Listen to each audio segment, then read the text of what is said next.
कर्म की भूमि, बालार्क ऋषि की साधना से पवित्र हुई पावन बहराइच की इस धरा को स्वाधीनता सेनानी राजा बलभद्र सिंह जी की इस पावन जन्मस्थली बहराइच की भूमि को कोटि कोटि नमन करते हुए आप सभी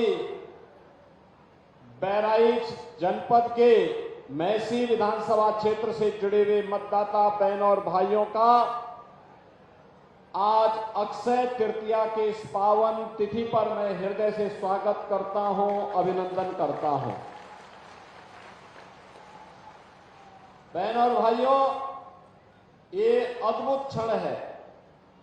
कहते हैं कि आज ही के दिन सतयुग की शुरुआत हुई थी और आज ही के दिन त्रेता युग की भी शुरुआत हुई थी और आज एक बार फिर से मुझे आपके बीच में महसी में आने का अवसर प्राप्त हुआ। इतनी भीषण गर्मी के बाद भी जो हजारों की संख्या में तादाद खड़ी है चारों ओर, क्योंकि पंडाल की अपनी सीमा है, लेकिन महसी ने पंडाल की सीमा को भी तोड़ करके जहां कहीं धूप हो, धूल हो, बाग हो, बगीचा हो, सब जगह खड़े होकर के इस कार्यक्रम को सफल बना रहे हैं। इसलिए आपके इस उत्साह के लिए आपका मैं हृदय से स्वागत करता हूं, अभिनंदन करता हूं।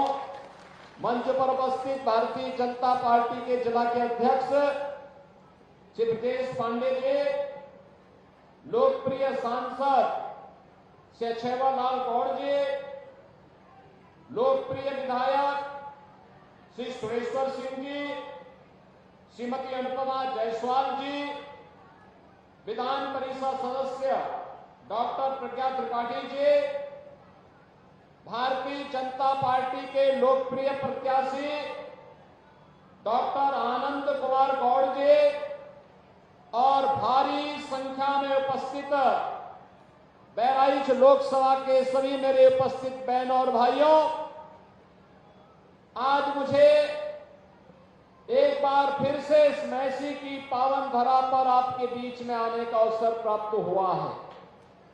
बहनों और भाइयों, पिछली बार मैं विधानसभा चुनाव के दौरान आया था और आपने आशीर्वाद दिया। श्री सुरेश्वर सिंह जी विधायक बने, प्रदेश में सरकार बनी, तो मोदी जी और प्रदेश की सरकार ने मिलकर के अयोध्या में रामलला को विराजमान करवाया और बड़े बड़े माफिया और अपराधियों का राम नाम सत्य है कि यात्रा पर भी भेजने का काम किया है।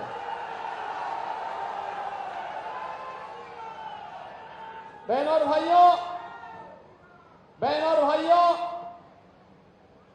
जो सरकार आपकी भावनाओं का सम्मान करती हो, आपके हितों को संरक्षण देती हो, आपको विकास के कार्यों के साथ जोड़ती हो, और सरकार को बार बार मौका मिलना ही चाहिए, क्योंकि उससे वर्तमान तो ठीक होता ही है, भविष्य को भी सुधारने का एक अवसर प्राप्त होता, उसकी नींव भी तैयार होती है।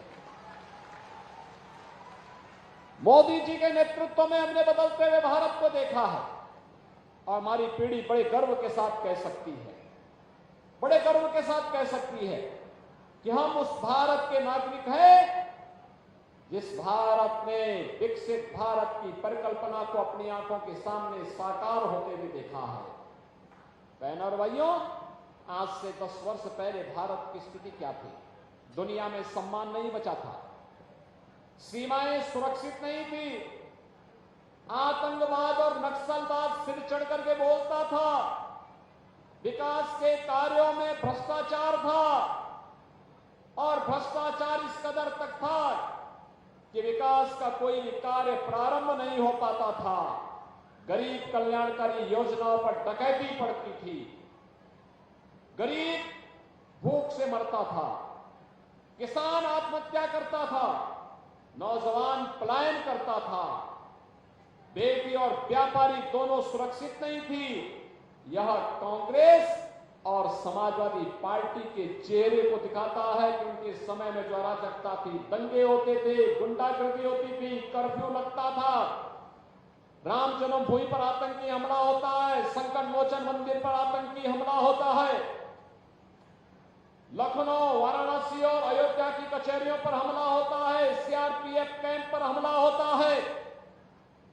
बहनों और भाइयों, पिछले 10 वर्ष में आपने देखा होगा, दुनिया में सम्मान बढ़ा,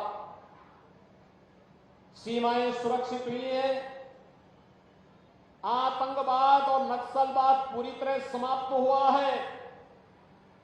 और अब तो आतंकवाद और नक्सलवाद की स्थिति यह है कि बहनों और भाइयों, कहीं पटाखा भी जोर से फट जाए ना, तो पाकिस्तान सबसे पहले सफाई देता है कि मेरा हाथ नहीं है। उसको ये भय है कि अगर समय रहते सफाई नहीं दिया तो कहीं एयर स्ट्राइक और सर्जिकल स्ट्राइक न हो जाए और फिर उसको लेने के देने न पड़ जाए। बहनों और भाइयों, विकास के बड़े बड़े कार्य, हाईवे बन रहे हैं, रेलवे के काम हो रहे हैं, एक्सप्रेसवे बनने जा रहे हैं, बन रहे हैं। और यही नहीं, आज AIIMS, IIT, IIM, triple IT, NIT, world class university और 1 डिस्ट्रिक्ट 1 मेडिकल कॉलेज का निर्माण भी हो रहा है। याद करिए, यह कमिश्नरी विश्वविद्यालय नेता बाप पाटेश्वरी के नाम पर हम लोग एक विश्वविद्यालय इस कमिश्नरी को दे चुके हैं और महाराज सोहेलदेव के नाम पर मेडिकल कॉलेज का निर्माण बहराइच में करा चुके हैं। बहनों और भाइयों, कांग्रेस के समय क्या होता था, समाजवादी पार्टी के समय क्या होता था, उसका उदाहरण देखना है तो उसका सबसे बड़ा उदाहरण है सरयू नहर राष्ट्रीय परियोजना। सरयू नहर राष्ट्रीय परियोजना 1972 में योजना आयोग ने इसकी सहमति दी थी। 6 वर्ष फिर बस्ते में पड़ी रही।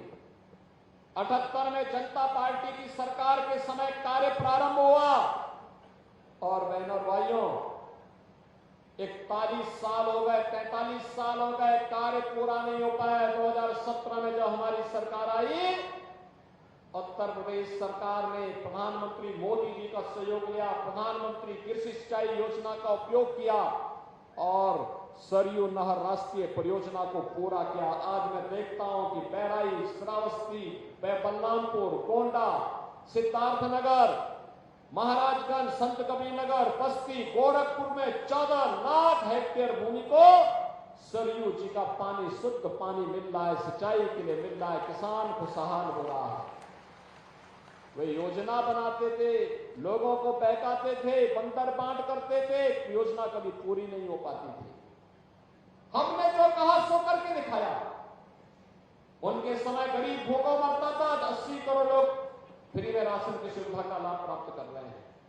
उनके समय में गरीब स्वास्थ्य सुविधा के अभाव में तड़पता था, पैसा नहीं होता था, स्वास्थ्य की सुविधाएं नहीं थी। आज 60 करोड़ लोगों को 5 लाख रुपए की स्वास्थ्य बीमा का कवर है और देश के अंदर कहीं भी जाकर के उपचार करा सकता है। 50 करोड़ लोगों के जनधन अकाउंट खोल दिए गए।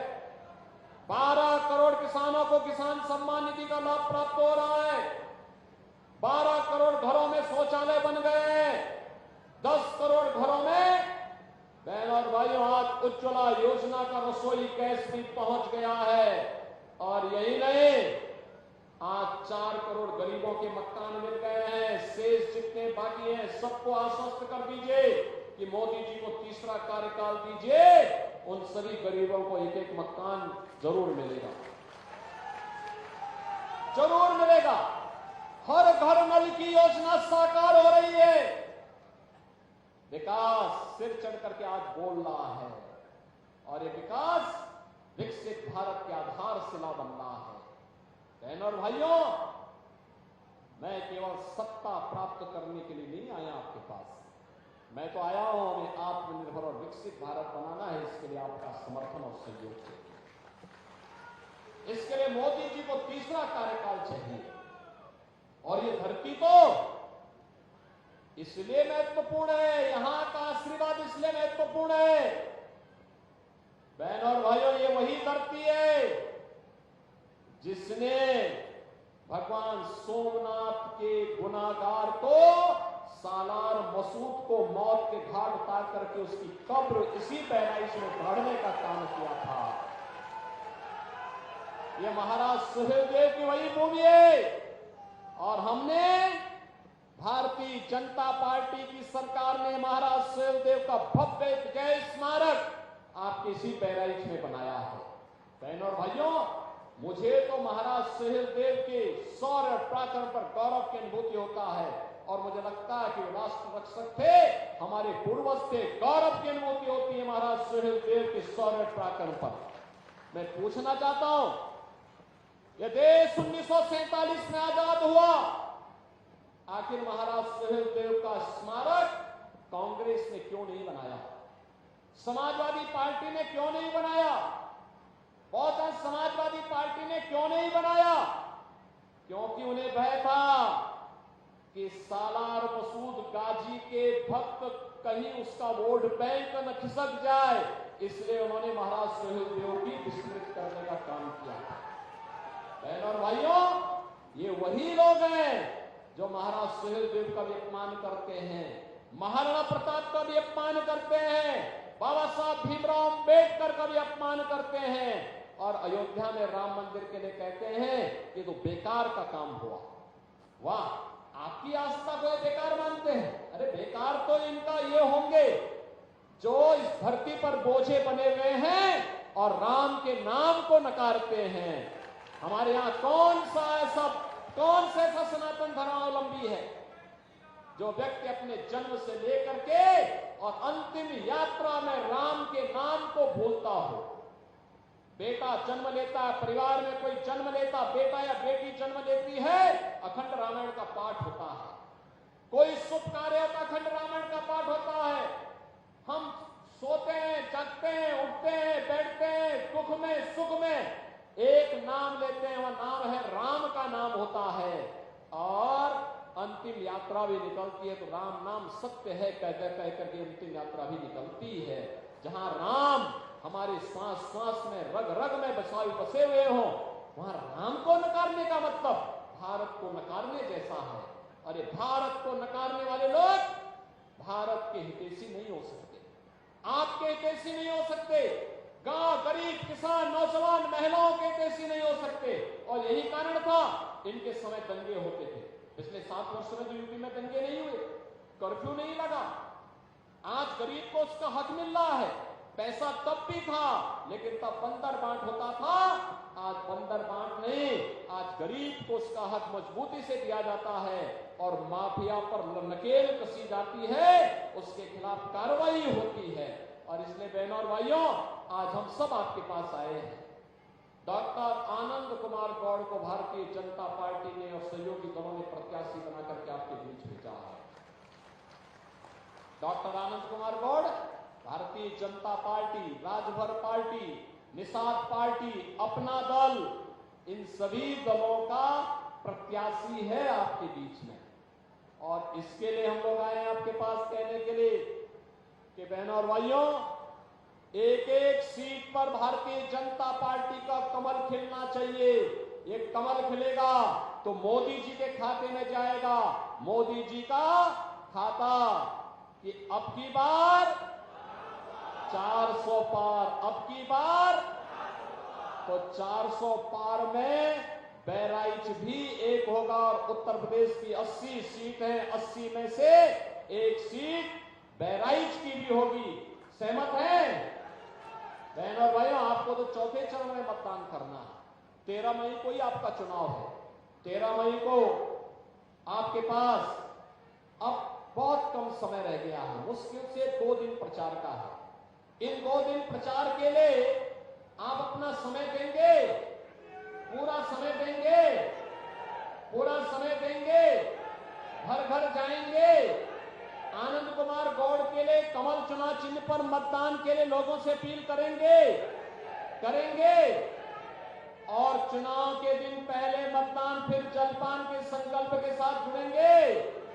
सभी लोग जुड़ेंगे तो फिर मेरे साथ बोलेंगे भारत माता की, भारत माता की, भारत माता की।